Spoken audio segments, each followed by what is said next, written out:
What's going on? And welcome to Tito's Tabletop and another episode of Tito's Table Talk. In Tito's Table Talk, I sit down with other content creators to talk about what got them started, what drives them, and anything else they might be passionate about, all while playing a tabletop game. In the beginning of this series, I wanted to focus on content creators who are using their time for good in the form of raising money for different charities. So for this episode, I've got my good friend and fellow Pink Hat Squad member, Poloniumized. If you like this interview and want to see more, or if you want to see any tabletop content from board games to TCGs, make sure to like and subscribe. And if there's anybody else you'd like to see me interview, make sure to leave them in the comments. All right, let's bring in Polo. What's going on, Polo? Hey, Rob. Sorry to keep you waiting. No, that's all right. That's all good. How many times did you see me go? I definitely didn't have an over undergoing with anybody else, so it's you're safe. All right, so let's get this out of the way. Polo, why don't you let people know where they can follow your content and tell us a little bit about your channel? Sure. So, my name is Polo, or you can call me by my full legal name, Poloniumized. It's spelled Poloniumized. Don't worry, I'll And have it under our picture so people can just see it written out. I hope you know that in all the things I was worried about during the intro, that's the one thing I nailed, I think, was saying your name. That was a one taker. oh, that's kudos. That's amazing because even now and then I still don't get it right. But no, and you can find me anywhere. I'm most active on Twitter and Blue Sky as far as social media goes. As far as streaming goes, you can find me exclusively on Twitch. But if you search for Poloniumized and you see a person or a logo, it is almost more than likely me. Not that anybody else wants to be called an incredibly toxic and radioactive chemical. It is what it is.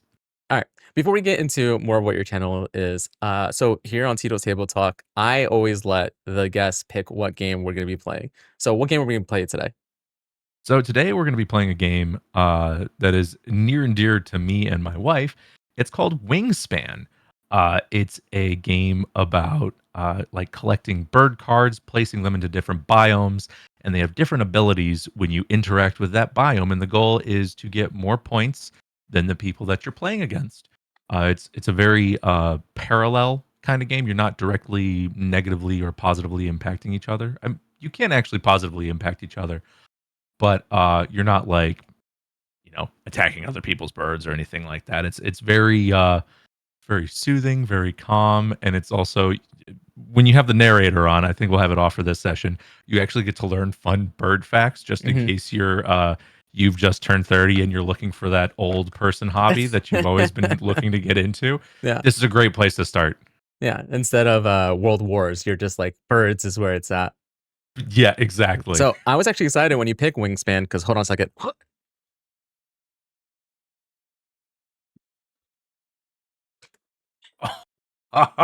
So this is one that I actually own. So I have some experience, not as much as you apparently. I think we were talking before and you were saying that, you basically live and breathe Wingspan when you're not online. That's what I heard. That's the impression I got. I'm on the amateur pro circuit of Wingspan in the Midwest. But so yeah, it is something that I am at least familiar with, although it has been a while. And I will preface this by saying you still have a massive advantage because I think I've played 2 full games of Wingspan, and so Well, something I will say, especially with the digital version of Wingspan, is that it's kind of like any other like the only near comparison I have at the moment for digital games that I've been playing is like Magic: The Gathering Arena, where it does all the logic and stuff for you. okay. So you're not really like trying to like, okay, I do this, then this, then this. It just does it all for you. In Wingspan, you play as a bird enthusiast seeking to discover and attract the best birds to your network of wildlife preserves. Each bird extends a chain of powerful combinations in one of your habitats, and each habitat focuses on a key aspect of the growth of your preserve. You can gain food tokens via custom dice, you can lay eggs, and you can expand your collection by drawing cards. Each turn, you can take one of 4 actions. You can play a bird card into one of the 3 habitats. Each bird has a food cost represented by the food icons just under the habitat, and to the left of their names. And they have the habitats that they can be played in. Some birds even have a when played action that you can play at the same time. You can gain food in the forest, and your options are these custom dice over here on the right side of the screen. You can lay eggs in the grasslands, and you can draw additional bird cards in the wetlands. Each time you take one of the habitat actions, you also activate all bird powers from the right to left in that habitat. Luckily, in the digital version, it guides you through each one of those, so you'll never miss an action.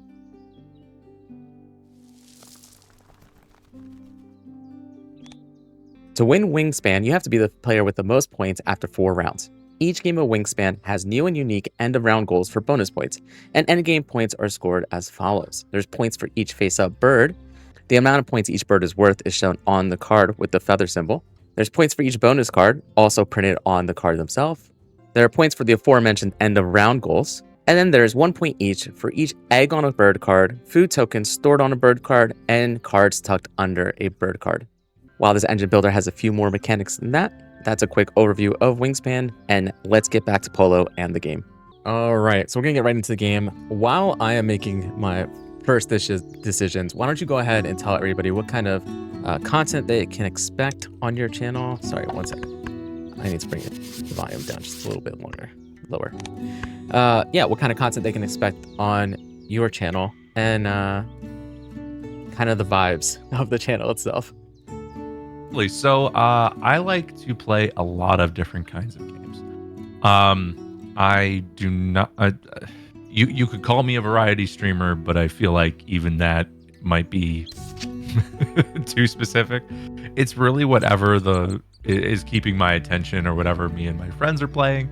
One of the games I do play most regularly, however, lately and over time, has been Star Citizen. It's just something that's really I find really enjoyable. I've got a lot of friends who enjoy playing it, and I personally love the themes and just I'm a big sci-fi nerd, if you can tell by the Star Wars posters in the back. But we play anything and everything. Just the other day we were playing Cuphead. We play like physical cardboard Magic the Gathering. We even do like music streams and stuff like that every now and then. Like it's really whatever it holds my attention, for lack of a better term. But it's always relaxed, it's always chill. Eventually, it'll get a little competitive depending on what kind of game we're playing. Marvel Rivals brings out the best and the worst of us. But yeah, it's really it's all about having fun, and just with streaming not being my full-time endeavor, it's a lot about just making the most of hanging out with friends and whatever I choose to play at that time. And it's also usually the hours are usually degenerate hours, just because of the nature of the work that I do and my availability. So yeah, you can catch us real late at night. While you're making your decisions, so you touched on something that I want to get back to a little bit, and the fact that this isn't your full-time endeavor. But let's start off in the beginning. And how long have you been streaming for? Gosh, it's been a long time. So, funnily enough, wow, I don't like these cards. Funnily enough, I have been streaming regularly since 2015. However, the very first time I streamed was when the PlayStation 4 came out, and you could stream directly from your PlayStation 4 to Twitch. And I think that was Battlefield 4.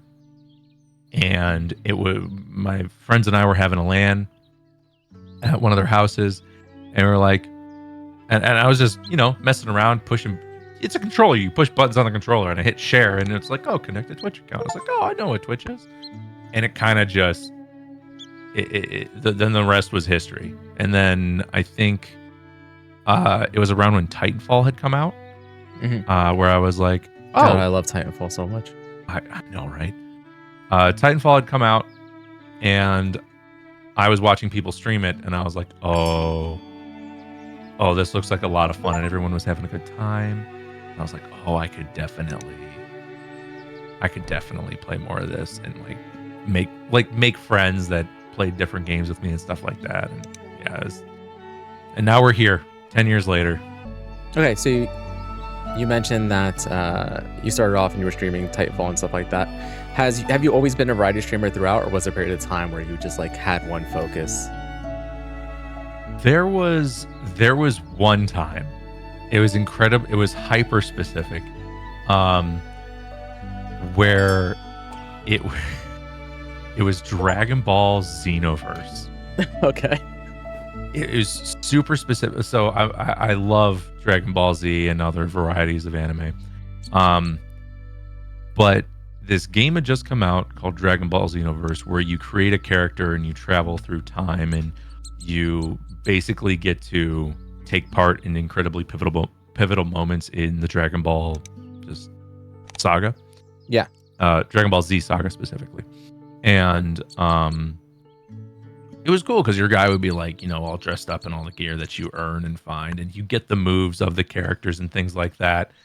And the community was very passionate about the game. And it was really cool to see. And it was one of the games at the time on Twitch where the directory fed into itself pretty regularly. So like a bigger streamer would log off, and then people would kind of filter down because they're like, oh, I want to see what other people are doing.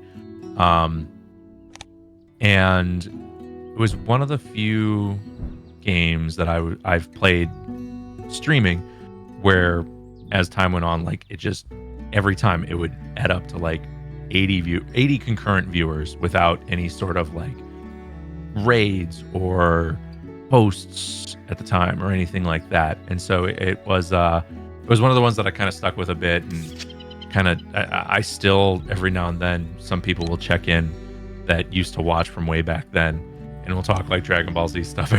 It doesn't happen quite as often because it was so long ago, but that was probably the one that I've streamed the most regularly, at least before getting into more of the Star Citizen community stuff. All right, so you mentioned that this isn't your full-time endeavor. So I know you are a bit private on the specifics of your work and stuff like that, but can you just give us a general oversight of what it is that you do for a living? Because that's the thing I find most interesting, right? Well, maybe not most interesting, but it's one of the things I find most interesting is that I talk to and have now met so many different content creators, whether it be streamers, social media influencers, or YouTubers and stuff like that. And so many who this isn't their full-time endeavor come from so many different backgrounds. I mean, it's no secret that I'm an attorney, and yet here I am making board game videos and what I like to call aggressively average gameplay over on Twitch. So what is it that you do for a living, and what's your background in? So I can go into a little bit of detail, but what I do, not only as a full-time, but also as a freelancer, is I work in live sports broadcasting. So that involves scripts, that involves understanding the sport that I'm shooting, and I hold a variety of roles within that world, whether that's being the director, the technical director, the graphics operator, replay operator, camera operator, basically everything, controlling the camera, behind the camera, running the show, producing, and I've been in that world since, oh my God, when did I graduate college? 10 years now. I've been in that world for about a decade. And it's been one of those jobs that I've just enjoyed tremendously. The fulfillment is immediate. So it kind of scratches that, that millennial itch of like the immediate payoff. Yeah.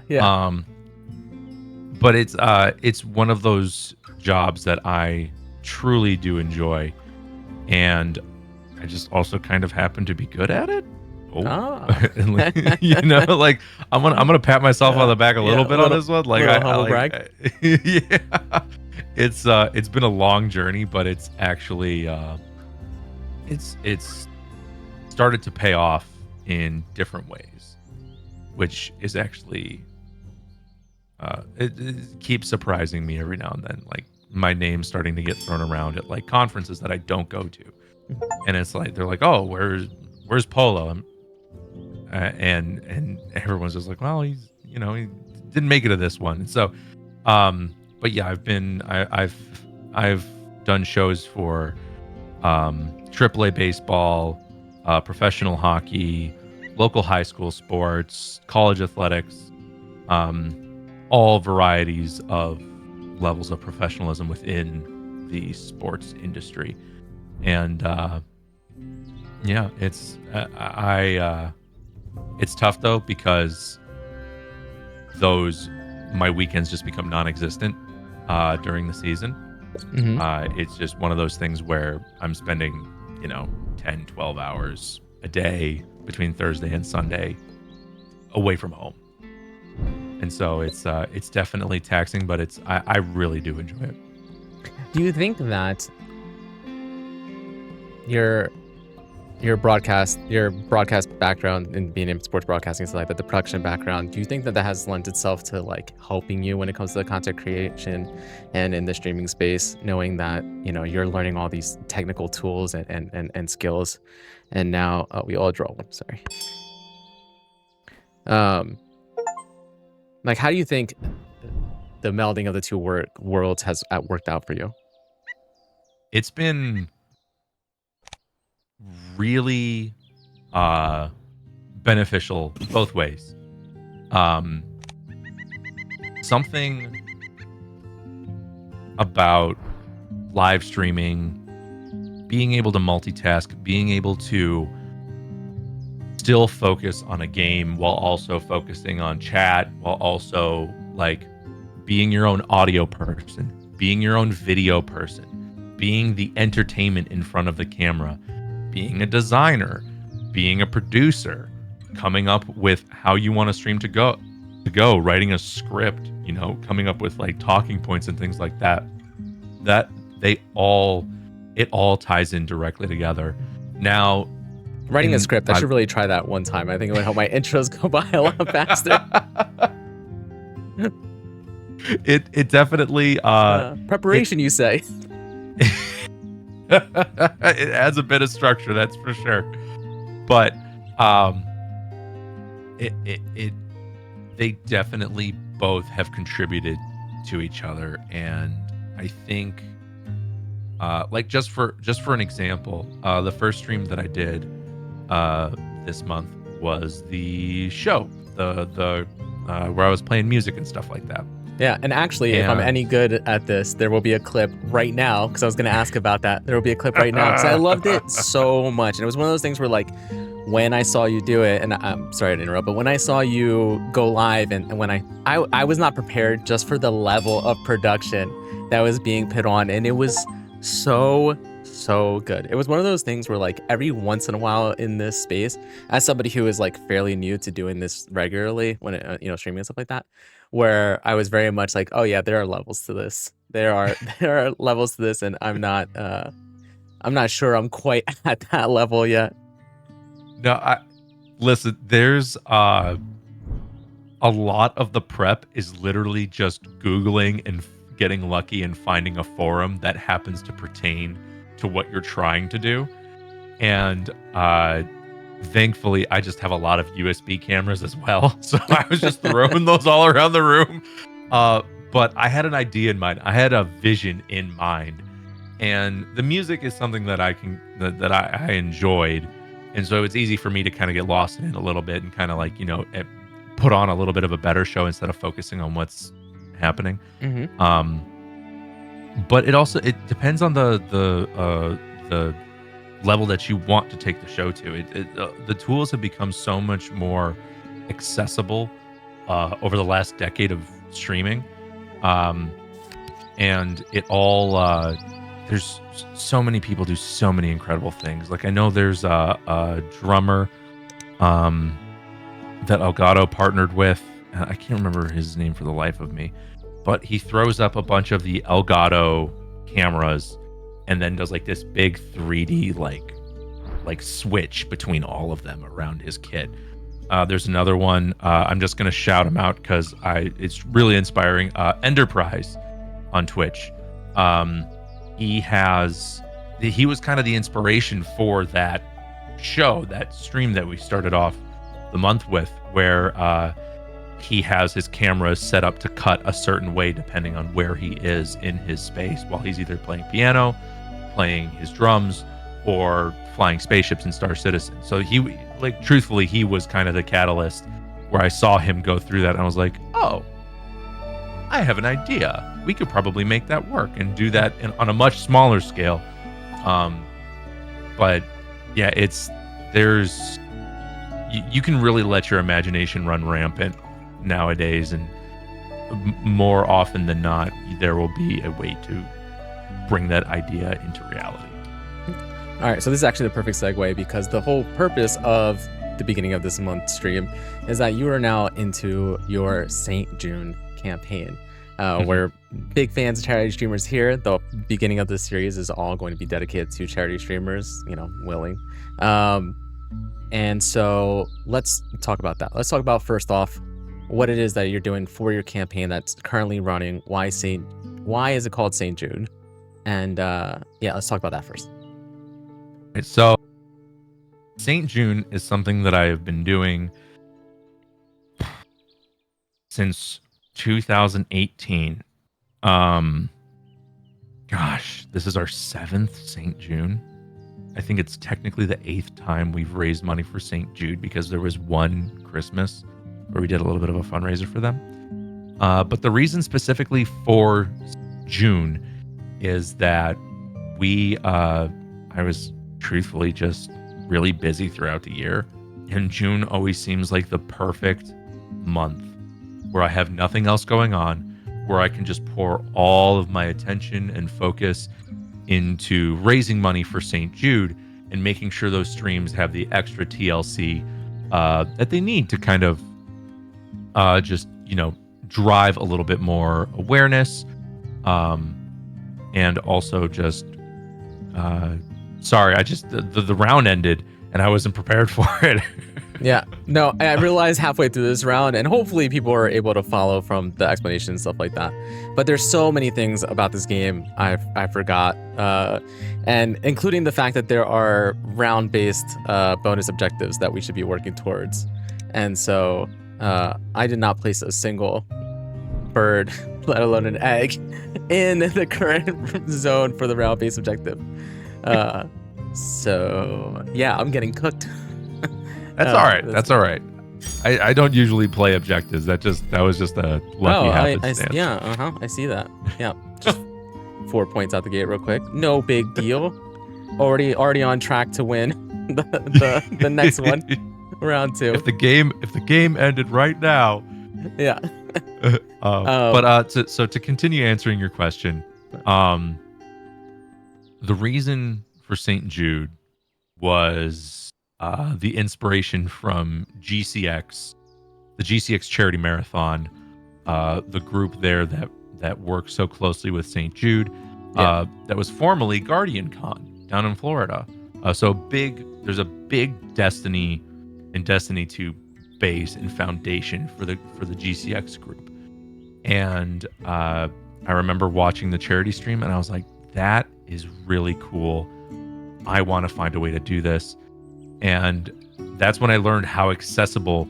I always use Tiltify for fundraising to work with St. Jude, and how accessible Tiltify makes it, so that way you have all of the tools at your disposal. I'm sure there are still tools that I'm incredibly unfamiliar with, that they've tweaked and refined and have made things so much better as time has gone on.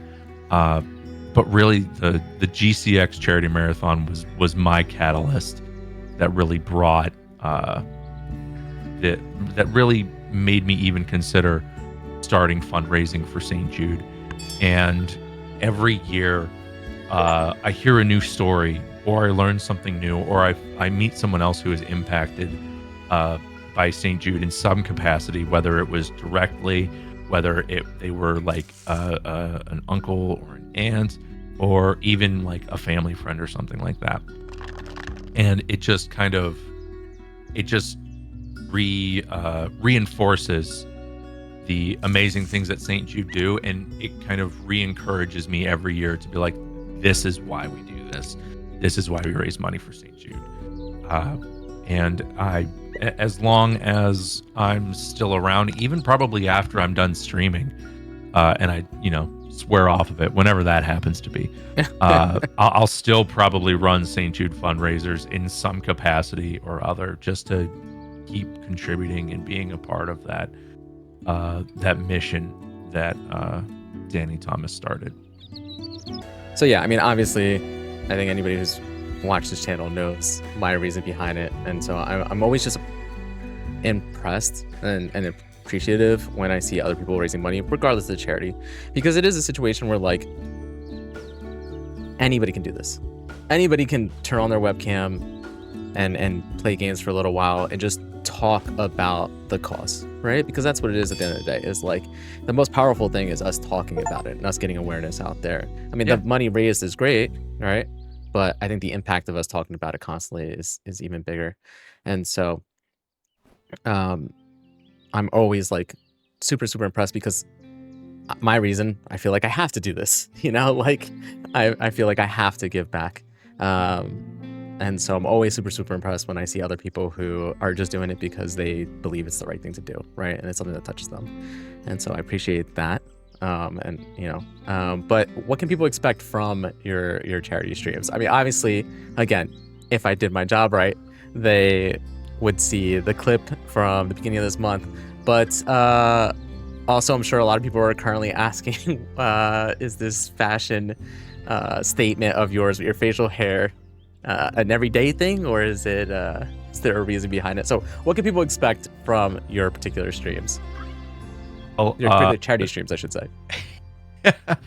For the charity streams, it's just chaos. It truly is. It is just pure chaos, either at my expense or chats or the rest of the communities.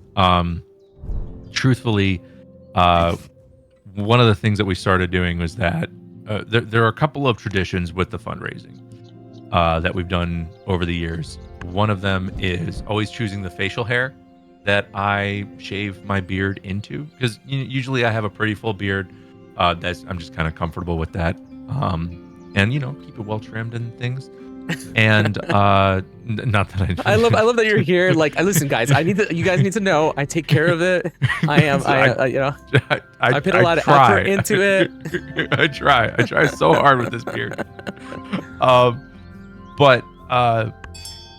So the facial hair specifically is really just to it's a little bit nuanced. At first it was just for fun, because we did like mustaches, we did like the Joe Dirt sideburns, like we did a whole bunch of variety of things, and this is the first time I actually like put mutton chops on the table, and it kind of took off, and I'm a little full of regret, because every time I look in the mirror it just surprises me, and I'm like, oh, there's a gap. But really the intent is that it starts that discussion, because at work, right, I go to work and my coworkers are just like, they're looking at me and they're like, something's off. It's like, Yeah. oh, you think I can feel the wind on my chin now? You think, and so, because they're used to seeing me in a beard. But then they ask, like, why did you do it? And then I get to have that conversation. Maybe not even like a full blown conversation. I can just say, I was raising money for charity. And then the natural progression of that conversation goes like, oh, who were you raising money? Who are you raising money for? What charity were you working with? I was like, oh, I was raising money for St. Jude. I do it every June. And then the ball keeps rolling, talk about it a little bit. It may not result in a donation, but just talking about it, just raising that awareness just a little bit. And it doesn't need to be a deep conversation. It doesn't need to be like, so like, where do the funds go, and blah, blah, blah, blah, blah, and like, this is how it's split up. And It's just like, oh, that's awesome. That's really cool. I didn't know you worked with St. Jude. That's like good for you. Like, and maybe somewhere down the road that happens to be a catalyst for them and raising money for St. Jude as well, or even just another charity that they feel passionate about. Yeah. So this is just one of the many things that we do. The last stream that we just did, we ate a bunch of gross foods. That has become a staple within the community, where people submit their gross foods, their gross comfort foods. Yeah, Let me specify. Their comfort foods Their comfort foods other people might find gross. You're that just like, you animals most enjoy people this. should find gross. Yeah. Most people should find gross. Let me be clear. What are some examples? What were you munching on last stream? God, it's still in my stomach. I feel like I need a stomach pump. So for example, I'm gonna make fun of Adge. Hot milk with buttered toast, cut up into squares. So yeah, no, I'm looking at you, brother. That was gnarly. That was weird. That's just that. The moment he posted that, I was like, that sounds horrendous. There's just no world. We also, it's a combination, and really it's whatever I can find access to at the grocery store. So for example, we couldn't find fried okra, and I wasn't going to fry okra. Like, that was way too much. I need to just make it cold and just get it going. But like Nutella and jalapeno kettle chips, jelly and cottage cheese, Oreos and sour cream, just to name a few. The weirdest one that probably caught me off guard that I enjoyed was the peanut butter, sharp cheddar, and chipotle sauce sandwiches. I couldn't really put my finger on it until someone said, that sounds like it would be like a Thai peanut butter sauce, and that's exactly what it was, and it was delicious. But yeah, we've been doing that forever, and I think one of the worst ones was, if I could remember, I want to say it was like pickles and Nutella, because it was just pickles, just awful. And God, what were some of them? Some of the other ones like Tostitos, like little pizza pockets, and like sour cream maybe, or whipped cream, or no, maybe it was I've eaten so many weird things over the years. It's just a blur at this point. I've probably eaten duplicates at this time now. But we do we do a variety of different things, and I try and keep it different every year, and not extraordinarily different, but just enough so that it's like, okay, this wasn't exactly the same thing as last year. Yeah, so actually that goes right into the next question is, as somebody who is new to charity streaming, I did for St. Jude this past October, and then this May, and I'm going to do it again in October. One of the things I struggle with is coming up with incentives, coming up with ideas to kind of drive people and inspire people to want to donate, do things that are fun. How do you find that inspiration? I mean, I think most people will say, and that's one great thing about this community, is that like oftentimes it's like, oh, I saw this person do this and I want to put my spin on it. But how do you find the inspiration, and how did you draw out kind of what you wanted to do for St. Jude? That's a great question, because it is hard. It is really challenging. And one of the things that I did this year, which I'm kind of kicking myself for not doing in the past, is I had a whole stream where we just talked, just me and whomever showed up, and we're just like, oh, like let's set down like a couple of like money milestones, donation milestones, and like what severity or what value of the milestone kind of aligns.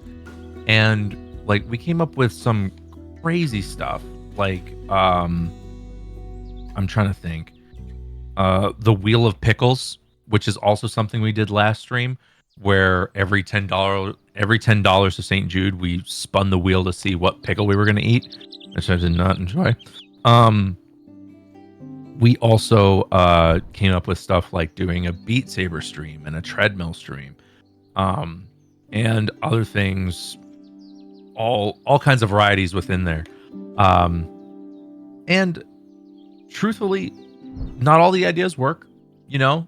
Not all the streams are going to be like astronomical just successes, and you're going to hit different milestones each time.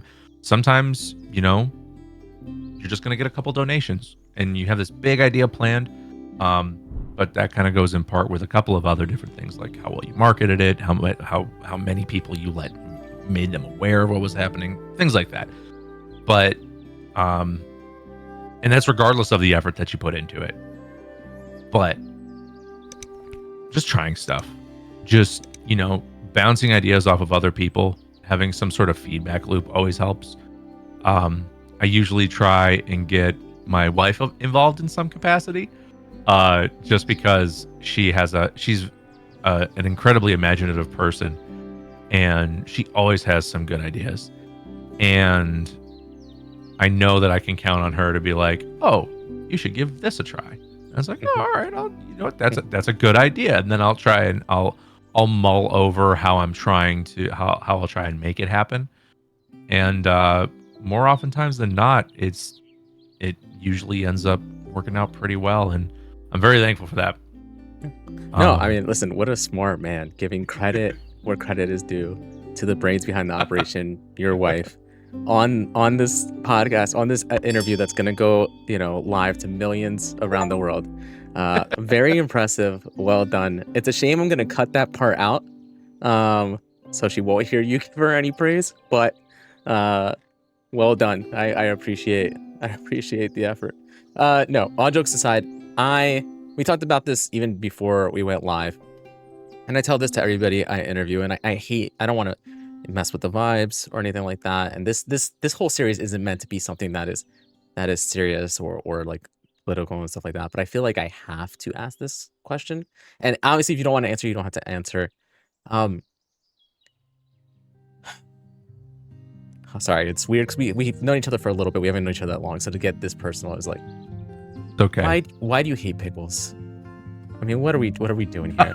Who hurt you? Where'd you go wrong in life? Why do you hate pickles so much?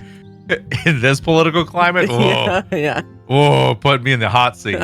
I'm sorry if you get canceled after this. I apologize. This ends your career. If there is no what's the meme? If there is 1,000 people who hate pickles, I'm one of them. If there's 10 people who hate pickles, I'm one of them. If there's nobody left on the earth who hates pickles, I'm gone. Like it's just, if we're gonna get down to the nitty gritty, it's the flavor, the consistency, everything. It's just bad. Like if I have a burger and I bite into it and I hit a pickle, I'm like, awesome. This burger is ruined. This burger is actively worse because of the pickles. And my wife loves pickles. I mean, her and Tommy were just like, oh, like, did you try this pickle? Did you try this flavor? Like this local cucumber place does this. And they were just like, oh my God, that's amazing. And I'm just sitting there like. So is it, this is going to turn into the pickle podcast, the pickle talk. Just name it, dilly-dallying with polonium. What is it? The vinegar? Like what? It's not. It can't be the cucumber. It's not like you like come across cucumber and you're like. So that's the thing, right? Like I like zucchini, like sautéed or grilled zucchini. It's great. It's lovely. I love that. Mm-hmm. But it's just So you're saying it's not the shape of the no. tree. No. We're not shapeists here. We appreciate and love all shapes and sizes. It's very much so the consistency. I don't want to. I could use so many different adjectives that I feel are not appropriate for a podcast. Mm-hmm. But I just especially it's just one based around charity.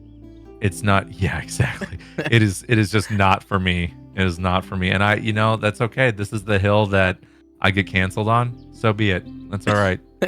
I know Naaman's on my side. Thank goodness somebody's out here struggling with me. Man, I have lost this game so hard already. You know when you can just, when you're playing a game and you're like, oh, it's inevitable. I am. We're only halfway through. Why did I even start this? Listen, you're winning for round 4 right now. You got round 4 on lock. Yeah, great. That's the most bonus points. Yeah, but it doesn't matter if you lose all the other bonus points. The bonus points don't matter. Play the big birds. You lay a lot of eggs. Yeah, that's true. It's true. Okay, so back to charity streams. Let's talk about your current campaign. So your current campaign obviously runs all of June. So by the time people see this, there will be anywhere from 12 days to 4 hours left, depending on how long it takes me to edit this and put it out. But where is your campaign at so far? What's your goal for this month? And then where's your campaign at so far? And then talk about what your lifetime raise is at now, because I know you just hit a fairly big milestone. Yeah, so we just with the last stream, we broke 16,000 lifetime for St. Jude. For this month, we just broke 2,500, so I think we're currently at 2,521. And our goal is $3,500 for the entire month. And actually, I didn't realize this at first, but we broke last year's St. June total when we crossed over $2,500 during the last stream, which I'm super proud of regardless. And it really is just a testament to what a driving force that the community around St. Jude and around just, you, me, and everybody else in streaming, how uniting a cause like this can be. And, everybody says, it's like, oh, thank you for everything that you're doing. And like, everybody's super appreciative, but truthfully, like, it is not about, it's not about me. Like, I am just I think I use the word conduit because it's really everybody else that is, spreading the message, sharing what's going on, donating. And truthfully, I'm just, I'm just a what's the word am I looking for? Hopeless optimistic with a computer and a camera, Just you wait. I'm gonna finally start playing some big birds. Oh, I have no big birds, no Snuffleupagus, nothing. Nothing. All right, so Polo, if you could go back and give young Polo any advice when it came to the streaming career, or if you had any advice for somebody starting out in streaming in general, what would it be? Oh, that is a great question. I think whenever you say that is a great question, it makes me feel bad about all my other questions. Well, that's me delaying and buying time so I can come up with an adequate answer. Because I wasn't. So, I think if I had to give past self some advice, I'm gonna answer both parts. Okay. Is that streaming is going to be different things for me at different points in my life, and regardless of the amount of time and effort invested in it, may result in wildly different returns at different times. Because I think the thing for me is that there were certain moments where streaming was actually a secondary or tertiary source of income. Mm-hmm. And enough so where I was able to, pay off some debt and some cards and things like that and actually get to like a pretty good spot financially. And I never thought it would be that. And now, it's sitting on the back burner. And while I actually have a bit of a career that I'm focusing on, and learning to be okay with that instead of like being sad that that's not the case anymore. It's changed a lot in 10 years, and it's become things that I could never have imagined it being. And it's also, it's also taken a back seat to certain things. And learning how to be okay with that was challenging. For new streamers, for people who are looking to stream, just start streaming. You don't need alerts. You don't need graphics. You don't even need a camera. You technically don't even need a microphone. Just start doing it. There's no... The financial threshold needed to live stream now is so low that you can stream. When I started streaming off of my PlayStation 4 with a PlayStation 4 camera and a USB microphone. I actually still have that USB microphone lying around here somewhere. And it's not in any of my drawers, so I can't show you, but it was an AT 2020 USB microphone. And the PlayStation 4 could detect it as an audio input. So while you see the streamers with, they got like the big, they got the $600 headphones and the $400 microphones and the mixers and all that crap. No.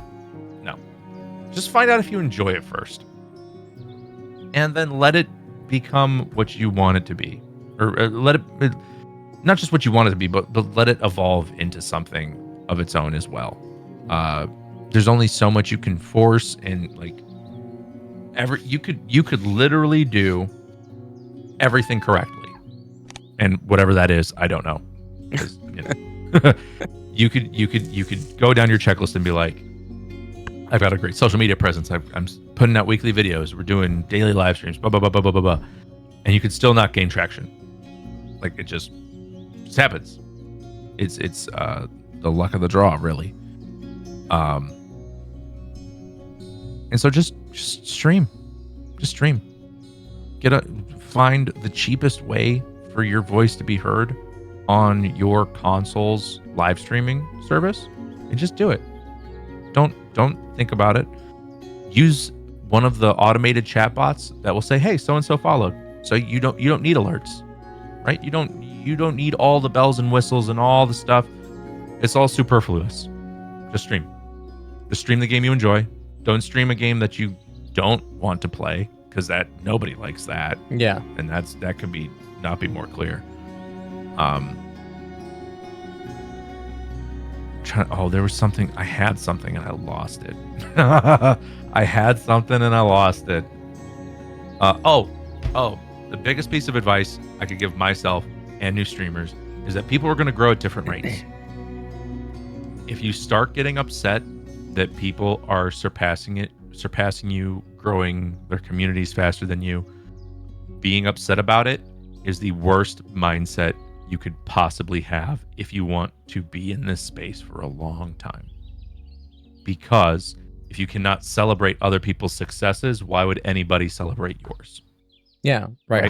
High tides raise all ships, right? Like, the reality is that I had a very successful May campaign for challenge season, and I mean, as much as I love to believe it's partly because of me, no, the credit goes definitely to all the people who I've met and interacted with and supported me, and I think part of that is because I do go into other people's streams and I am, engaged in their chats and stuff like that, and I am celebrating when they're doing well. It's one of those things where, like, and this is some advice for any new husbands and stuff out there from somebody who's been married for, about to be 18 years, is that the same advice I give for marriage, same advice I give for, life in general and interacting with people, is that, and this is going to sound so simple, but it's like, if you treat people well, it's human nature for them to reciprocate, right? So, like, whether it be, other streamers and people in your community, like, people know when someone is being bitter, you know, when somebody is, there's a difference between being upset with some of your progress. That's normal. You know, it's normal to be kind of down on yourself. I mean, I think that if any streamer you interact with, if they tell you they don't have a little bit of like imposter syndrome, unless they're massive, you know, then they're just lying to you. You know, all of us have that self-doubt and that voice in our head that says, why is anybody watching us? Why is anybody here right now? I think I finally got over my imposter syndrome professionally in my full-time career, like over the last year. Yeah. Like and I've been doing this for 10 years. Yeah. Like it's, no, I think I finally got past it. I can definitely relate. I am so, and again, this isn't going to turn into, oh, maybe it will, an entire show of us just patting ourselves on the back. But I still have a little bit of that as an attorney and stuff like that. And even though I've been practicing for 11 years now, and I have been in my very specific niche field for 6 years now, and it's at the point where like people that I used to reach out to for mentorship and advice and stuff like that, now they're calling me for my expertise and stuff like that. And that's in everything. That's in work, in life, and in streaming.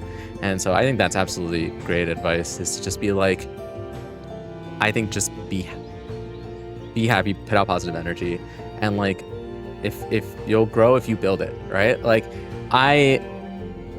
so many of the people I've interacted with and stuff have such a great dedicated community that they've built, and that's the people who actually matter. And it also makes it way easier to do this, when you're sitting in there and you've got your regulars. I know you've got Tommy and Layla in your chats and stuff like that, and they're always so supportive and positive and uplifting, and and so just having that presence and stuff like that and building that community, like, I don't know, for me that's what's been the most rewarding so far. So I love that advice. And piggybacking off of that, especially with fundraising, it doesn't matter how many people are watching. If you have a small community of incredibly passionate and caring individuals who want to support whatever goal it is that you're trying to accomplish, you can raise just as much money as someone with 100 times your viewership. Like it's very real. And so if and again, this is to like the folks who haven't started raising money yet. If you're like, oh, my community isn't big enough, you couldn't be more wrong. I stand on that year over year, and I am constantly surprised. Yeah, actually, that was going to be my next question, is like, what advice do you give somebody who's getting into charity streaming, and I think that's the best advice, is just do it. Like, just start doing it. Whether you raise $2,500, $3,500, whether you raise $10,000, whether you raise $1, every dollar is more than whatever charity it is. Obviously, we're partial to Say Jude. You're wearing your Play Live shirt. But whatever charity it may be, like, whatever you raise is more than they had before. And so just go out there and do it. And you don't know what kind of impact you're going to have. You never know who you're going to meet. That's going to be like, you have made such a difference in my experience with whatever charity you're working with or want to work with. And it goes it means that much more every time you hear one of those stories, and it just kind of solidifies just the drive to do more. But yeah, truthfully, you don't need all the bells and whistles. You don't need all the incentives. You don't need all the milestones. I'm pretty sure my first time fundraising, I don't think I had any milestones set. I didn't have any milestones. I didn't have any incentives. Didn't have any giveaways. I was just like, let's see where we wind up. Hey, we tied. Yeah, I'm not happy about that. No. I'm not happy about that. We both got 4 points. It's great. No, you know what would have been great? If I got 6. That's the one problem with this series, is that it's really going to expose just how competitive I am when it comes to board games, and how, as much as I like to say that I'm just happy if I get to play, which is true, I am just happy if I get to play. But that doesn't mean I'm not going to think about this L for the rest of the night, and it's going to ruin my mood. and everybody around me is gonna have to deal with it. Just at dinner, grumpily eating. It's just like, Uh-huh. yeah, I had a great podcast. It was wonderful. It's like, Yeah. oh, what'd you play? It's like, I lost at Wingspan. Yeah. Yep. Polo's so nice. He's so charismatic, but also I can't stand him. So I can't deal with him. no, this is all on me. Like I said, it's been so long since I played. I completely forgot a lot of how this game is. There's a non 0% chance that after we're done recording this episode, that I say let's run it back off camera. So Polo, what is your favorite board game? That's a question that I normally ask and I forgot to ask earlier. Oh, that's a good question. And not just board game, tabletop game in general, because obviously we've already heard that you love this game and you've played this game a lot. But you mentioned, I think earlier as well, your love of Magic and stuff. So it's like, well, if there was one tabletop game that you're like, this is what I want to play when I can play it, what is that? Oh man, that's a great question, because I mean, for a long time it was Monopoly.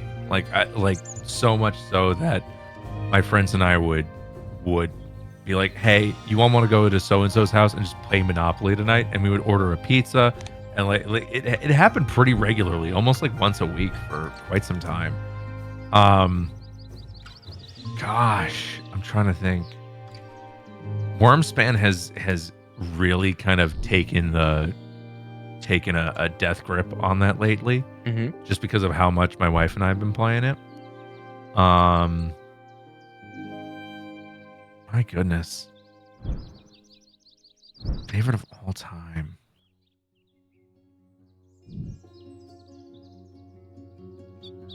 That's a good question. I feel like it would be Monopoly. I feel like it would be Monopoly, just out of sheer volume and time spent. How about yourself? What's your tabletop game that is always Yeah, so on the list? I am literally the worst at this, and it's why I always duck this question. I always tell my answer is always. Oh, this part's getting cut. Yeah, it's definitely. My answer is always, and it's true. It's also like the worst possible answer. But my answer is always like, look, whatever game you'll sit down and play with me, that's my favorite game. Because okay. I love learning new games. I love competing. I mean, I think that's obvious. Anybody who has watched me either in this videos, although I try to turn it down in this, but anybody who's seen me, stream, actually better yet, anybody who has seen you stream, but I'm playing the game and I'm not streaming, because then I let it out a little bit more. They know just how competitive I am. And so I just love to compete. It's also weird because something that I didn't realize, so all of a sudden this is an interview about me and not you. I didn't realize when I first got into this hobby, you mentioned, Monopoly as potentially being one of your favorites, is obviously I played, Monopoly growing up and stuff like that. And I liked Monopoly, but it wasn't until like Catan, which is I think the gateway for most board game hobbyists, is that like I like never want to play it anymore, but it's what got me into it. And then I discovered all these different genres. I mean, right now we're playing an engine builder, I love deck builders. I also love TCGs now, even though that I'm fairly new to that world as well. And so it's just like, it's hard for me to say like what's my absolute favorite. If I had to pick one, I would say there's this game made by Roxley. So Roxley are the people who make Dice Throne. I don't know if you've ever heard of Dice Throne. I think that's probably the biggest game they make. Sounds familiar. But they make this game. It's a 2-player game called Radlands, and the objective is it's basically a post-apocalyptic world, and you have 3 lanes, and you have like a base in each lane. And you're playing these cards and trying to destroy the other player's base.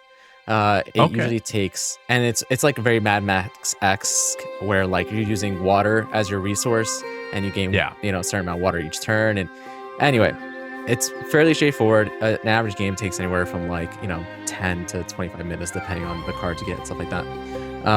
And it is the game that I have played like the most with my wife in recent memory, because it is just like a 2-player game that we can play.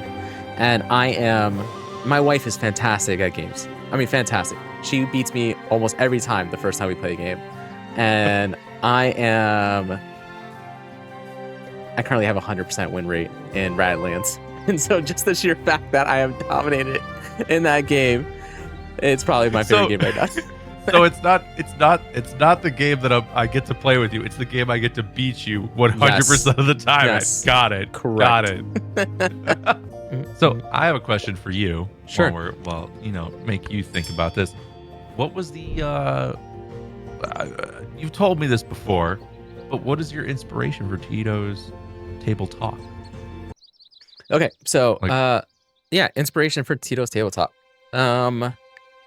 I've always enjoyed performing, honestly. I'm like 2 classes short of being a theater minor. And oh my gosh. I did some like smaller plays and stuff like that, like student directed plays in college. I acted in it, I should say. And so a lot of it was, I just thought that would help me when it came to being an attorney and being in front of a judge and talking and stuff like that. And then I also, on the other hand, I also used to write for the school paper, the college paper. I was doing video game reviews back then. I think that Awesome. I think it was titled something like Video Game GPA. And what I did is I like gave a letter grade to each, like to all these different categories, and then the score's average was the game's GPA. That's awesome. And I met. This is such a long. My wife's gonna be like, God, you take forever to tell stories. I met one of my buddies who was also on the paper, and he eventually started writing for this pop culture website, and then he started his own pop culture website. And then he had me come on and start doing a podcast with him, and yada yada. I had always loved board games for a while, and then it really was like actually right before COVID. Funny enough, it was right before people stopped coming over. That I like really got into the hobby and started amassing this collection. And then during COVID, I was like doom scrolling on Kickstarter and backing all these projects and stuff like that. And then it became, my buddy was like, well, why don't you start doing content for the site? And, we can get you press badges to go to conventions and stuff like that. And the thing I love most about doing podcasts and any of this stuff, even when I'm streaming, like my preference, and you'll see it, is that most of the time I am doing stuff and I'm streaming with other people, right? Like I've got my friends and they're playing with me. I've got you and they're playing with me and stuff like that. I enjoy talking with people. I enjoy interviewing with people and interacting with them like that. And my buddy who had said like, oh, you should start going to these conventions and stuff, he was like, I promise you the PR people will love you and you'll get access and stuff like that. And then he was, partially right. I did start getting access, and I did fall in love with making the tabletop content. And so I started doing stuff for that website called The Work Print. And then eventually he had a kid and got very busy at work. He actually works not quite in production. He's more on like I guess it's still production. So he works for Peacock, and he actually won a technical Emmy because during the last Summer Olympics, the graphics that were popping up as part of the overlay and stuff like that, he worked on it as part of his team and stuff like that. And that's awesome. Yeah. And so he started getting too busy for the work print. And I was like, hey, everything that's going up there is me. And I don't want this to die and then I have to start over. So I'm just going to start now. And yeah, so I started the channels and luckily maintained some of those connections. And I am hoping to continue to build those stuff like that. And then as far as, the tabletop part of it is easy. I think the Tito part is a little bit more confusing because I tend to introduce myself as Rob, which is why government name is that I'm Roberto Jr., right? And so little Roberto is Robertito. And so growing up, my friends and family always call me Tito. There are still people to this day who, when they find out that my real name is Rob and I've known them for 10 plus years and stuff like that, are shocked. They're just like, what? My wife introduces me as Tito. My wife does not love the name Roberto. My wife introduces me as Tito. She always calls me by Tito. And so I wanted it to be, because it's mine and it's something that I'm passionate about, I wanted it to be who I am. And at my core, I've always been Tito. And so that's where Tito's Tabletop came about. And it was also one of those things where like I wanted something that I could do with my kids, you know, that I could do with Arya. And so you'll see her pop up on some of the videos on the channel and stuff like that. You'll see her some of the nights when I'm in the beginning of some of the streams, she'll be here playing board games with me. Actually, I'll be streaming tonight at the time of this recording. And at the beginning of the stream, she's going to be opening up some Pokemon cards. And so that's awesome. So yeah, so that's the inspiration behind it. Oh, that's a great story. It was very long. Yeah, I know. I'm so sorry. No, that was I got the history. I got it all. And that's very cool. And I'm imagining you during COVID, like, you know, the Pixar, the old guy in the park playing chess and he's playing both sides of the board. Yes. Like I have a life-size image of that in my head.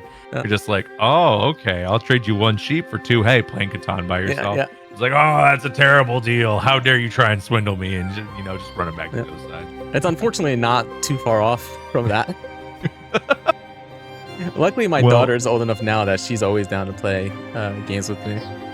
Oh, that's awesome. You haven't ruined Catan for her yet. That's good. No, well, she hasn't started Catan, so that's why. I will ruin it for her. I will. She will hate that game, I promise. All right, well, are you ready for the final score? I am absolutely ready to see how much I lost by. Let's see. Hey, I'll take some bonus points. Hey, we got close on birds. I mean, this kind of. Oh yeah, I'm go getting your spoilers.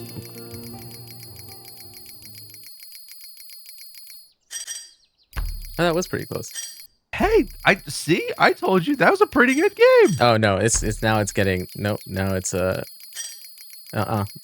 nope. Why does he keep going? Does he keep going? All right, that wasn't absolutely brutal. That's pretty bad. That's a pretty bad gap. That's not that bad. 10 points? That's not bad. That's like 15%. Listen, I've had games where I've scored like low 60s. Like it's the most I've seen. My wife has hit triple digits. I think she got like 103 or 110 one night. And she was like, she came right out of the room. She was like, holy crap, I crushed him. And just absolutely like, you won't believe this score. It was very impressive. It was huge. She was like, yeah, no, that's nuts. But no, that was a good game. Yeah, no. Yes, GG's. I promise I am not at all upset. I will not ask you for a rematch almost immediately after this is done. No, but listen, again, first off, thank you so much for agreeing to do this. But more than that, even, I've talked about this, I think, in the past and stuff like that. But like, you're a big reason that I started doing more when it comes to charity streaming. I think we mentioned it earlier, but we met at the St. Jude Play Live Summit. And I went there, I mean, completely with imposter syndrome. I was like, oh, I just raised some money because, it was the anniversary of my daughter's treatment. And I'm only here because I wanted to see all these other people who had raised money and stuff. And then it was hanging out with people like you and a lot of the other Pink Hat Squad members who were just like, you really should like just do it. And then not just that, but like talk about your story and stuff like that and let people know and not be so close with it. Because it's one of those things where like, obviously I think it's gonna be hard for some people who know me to believe, but they want it to be about me. So thank you, seriously. Like besides even not just then, but ever in that time since then, the 2 months or whatever, so like that, you've been so supportive and such an awesome resource and somebody to lean on. So thank you so much. Thank you, Rob. It's been great getting to know you and being your friend, and just hearing it's so hard to take you serious with your facial hair like that. It is so absolutely insane. I'm over here trying to have a sincere moment. Sorry. Uh but no, for real. I'll still the moment that you introduced yourself to me and Joe is going to be burned into my memory forever because it was so just natural and just like, "Hey, how's it going?" And I got a mouthful of chicken tenders. So, uh, but no, truthfully, like the St. Jude mission is so special, and I definitely know what you mean by that imposter syndrome. Going to play live, it is daunting. It is so daunting, and then realizing that everybody is there for the same purpose, regardless of how much they raised or how much where they're at. It it really is about coming together and just sharing those stories and getting to like the camaraderie of it all, right? And no, and hearing your story as a St. Jude parent, like it every year with Play Live, I have an experience that just reinforces how I feel about supporting St. Jude. And truthfully, hearing Arya's story and what you and your family went through was it's inspiring. It really is, and it's like this is why we do this, because if they have if we give her and all the other kids a better chance at having the rest of their lives to look forward to, like we it's a no-brainer. It truthfully is. All right. So one last time before we head off, where can people find you and follow you?